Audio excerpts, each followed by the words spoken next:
everyone, and welcome to another Sunday Reads with Renee at Simply Renee. I'm here to talk more about book clubs today. I was planning to talk a little bit more about analysis of some books, update you on my summer reading, and do a little bit more thorough discussion in certain things, but I'm planning to do them a little bit later because I wanted to talk more about the benefits of book clubs, and there's a lot of exciting things coming that way as well.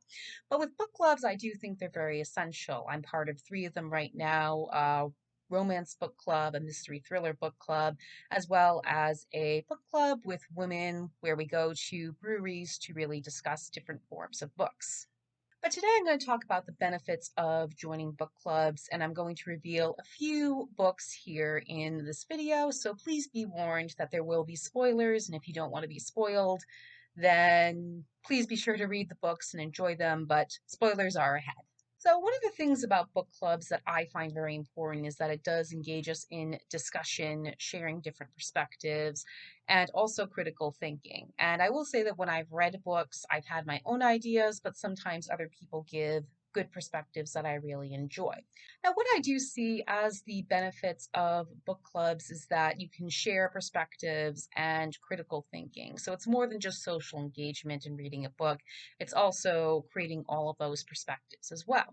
When we read for my mystery thriller book club this year, Bright Young Woman by Jessica Knoll, I found myself not very enthralled or intrigued by the book. It wasn't a bad one, but I didn't really feel anything for it or felt I could contribute anything to the book club. But through other people's perspectives off of the questions that the leader of the group presented to us, it did help me engage more and come away with more appreciation. We liked the characters, we liked how the book flowed, it related to a lot of things that we are seeing today.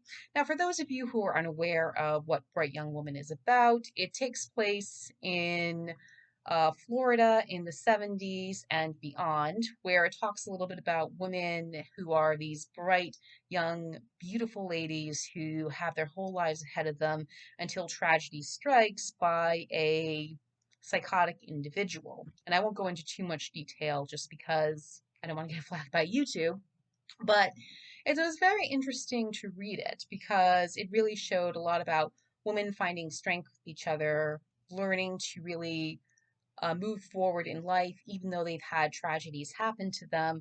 And it really helped to gain a lot more perspective on what Jessica Knoll was trying to do and how she was trying to relate that also to true crime podcasts and documentaries. Because when we talked about the crime aspect of it, because it is based off of a real life psychotic individual, we came to this conclusion that, yeah, we should do what many people have been saying the last few years when it comes to true crime stories, which is talking more about the survivors and the ones who were taken away from life by this psychotic individual and not so much focus on the mindset and the psychosis of this heinous monster.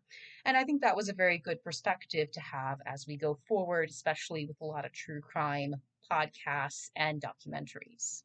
The other book I'm going to mention that helped to give more perspective is James by Percival Everett. So I read this book in 2024 when it was first released, and this was a very good book. I really enjoyed it and how it flowed and was written. I thought Everett did a very good job at giving the perspective of what James goes through in The Adventures of Huckleberry Finn that was written by Mark Twain in the 19th century.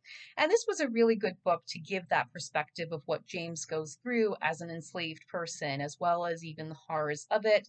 And if you do read that book, please, word of warning, it does have a lot of hard topics in it, a lot of graphic descriptions, so please be sure to be very cautious when reading this book. But when it came to James, I recommended it for my book club with women and breweries because I really wanted to bring that book to light because I did think it was a great book and I thought it was something we could really have a good discussion on, and we did.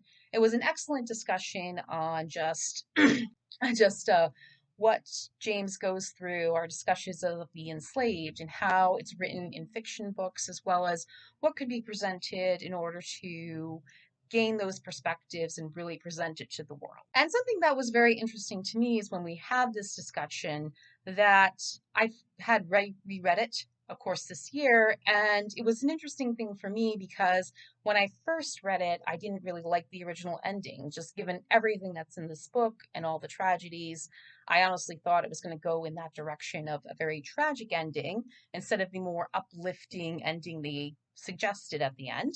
But when I reread the book, it made more sense to me that it was more of an uplifting message and it made sense and brought everything into perspective and whole. So that's something that did change. And I think that's something good with book clubs is that you can gain those perspectives too upon rereading the work and having more of those discussions on why it is the author leads to that end. And the other one I'll talk about too is Tana French's In the Woods. Now, I had read this book in 2019, and this was a very good book that I enjoyed, but upon rereading it last year for one of my book clubs, I didn't really like it too much. And I think it's just that I didn't have a lot of time on my hands this time around compared to 2019 when I first read it. But we did have very good discussion where we liked the flow of the book and the mystery. We liked the characters because they were intriguing, but for some reason, there were things that we just weren't really gravitating to, like why Cassie ends up engaged to this guy at the end of it. However, one book club member did bring something out very important where the man she gets engaged to was a very honest person who made a decision to bring one of his relatives to uh, get arrested for a crime he committed, which had to have been very hard. And then that gave me perspective, and I said, well, maybe that's why Cassie was drawn to him, because he was an honest person. So it kind of helped to make sense why they end up together at the end, even though it hadn't really been leading to that at the end, because it hadn't really hinted at it or made a lot of sense. So perhaps that's why Cassie ends up with this man in the end, engaged to him and going off, because was an honest person. And other perspectives that are good to have is also just having basic discussion, having some critical thinking, why a book is written that way to keep things flow. Does this mean that it always ends up perfect? Not necessarily. There are times where I'm in these book clubs and we have some things that are brought up for discussion that you don't really know what to talk about, what to say, and sometimes you may not want to say certain things because you're not sure how they're going to react. But I will say when I'm part of these book clubs, I feel okay and that we do share perspective as much as possible, try to give these examples. So I actually do recommend going into these book clubs to really have social benefits and discussions and enjoy. I especially like being part of my romance book club because I like reading the romance novels we choose, which are fluffy and enjoyable and lighthearted. So we can really talk about the relationships and how things come together. So I hope everyone can enjoy a book club and really take things very well from these clubs and have those perspectives and help have meaningful discussion. So I hope you've enjoyed this video. I do plan to do more things with Sunday Reads through YouTube Shorts as well as other analysis. As you know, I did do a reading last week of The Awakening by Kate Chopin, so I'm actually planning to do a little more discussion on this in ties with Edith Wharton, who wrote Ethan Frome as well as other novels such as The Age of Innocence and House of Mirth.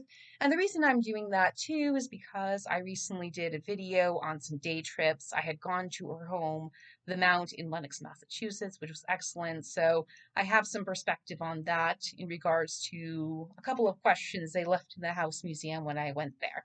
So I'm looking forward to those and more discussions as well. But in the meantime, tell me what you think of book clubs and discussions and why they're essential, what your experiences have been with book clubs, and what you enjoy most about it or even not. Thank you so much for watching, and I'll see you next Sunday. Please like, subscribe, share, and leave a comment. Thank you so much again. Bye.